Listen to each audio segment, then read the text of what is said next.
एक आदमी किसी रास्ते से गुजर रहा था। तभी उसने सड़क के किनारे बंधे हाथियों को देखा और अचानक रुक गया। उसने देखा कि हाथियों के अगले पैरों में एक रस्सी बंधी हुई है। उसे इस बात का बड़ा अचरज हुआ कि हाथी जैसे लोहे की जंजीरों की जगह बस एक छोटी सी रस्सी से बंधे हुए हैं। ये स्पष्ट था कि हाथी जब चाहते तब अपने बंधन तोड़कर कहीं भी जा सकते थे, पर किसी वजह से वो ऐसा नहीं कर रहे थे।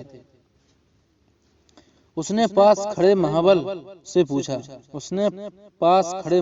पूछा कि भला ये हाथी किस प्रकार इतनी शांति से खड़े हैं और भागने का प्रयास नहीं कर रहे हैं।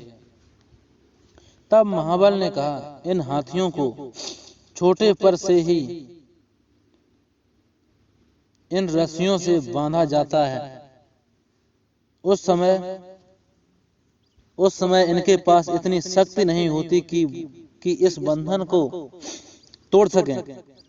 बार बार प्रयास करने पर भी रस्सी न तोड़ पाने के कारण उन्हें धीरे धीरे यकीन होता जाता है कि वो इन रस्सियों को नहीं तोड़ सकते, और बड़े होने पर भी उनका ये यकीन बना रहता है, इसलिए वो कभी इसे तोड़ने का प्रयास ही नहीं करते।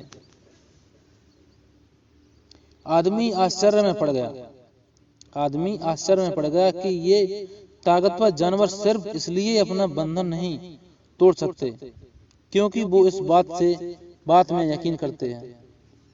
इन हाथियों की तरह ही हम में से कितने लोग सिर्फ पहले मिली असफलता के कारण ये मान बैठते हैं कि अब हमसे ये काम हो ही नहीं सकता, और अपनी ही बनाई हुई मानसिक जंजीरों में जकड़े पूरा जीवन गुजार देते हैं। याद रखिए, असफलता जीवन का एक हिस्सा है और निरंतर प्रयास करने से ही सफलता मिलती है। यदि आप भी ऐसे किसी बंधन में बंधे हैं जो आपको अपने सपने सच करने से रोक रहा है, तो उसे तोड़ डालिए। आप हाथी नहीं, इंसान हैं।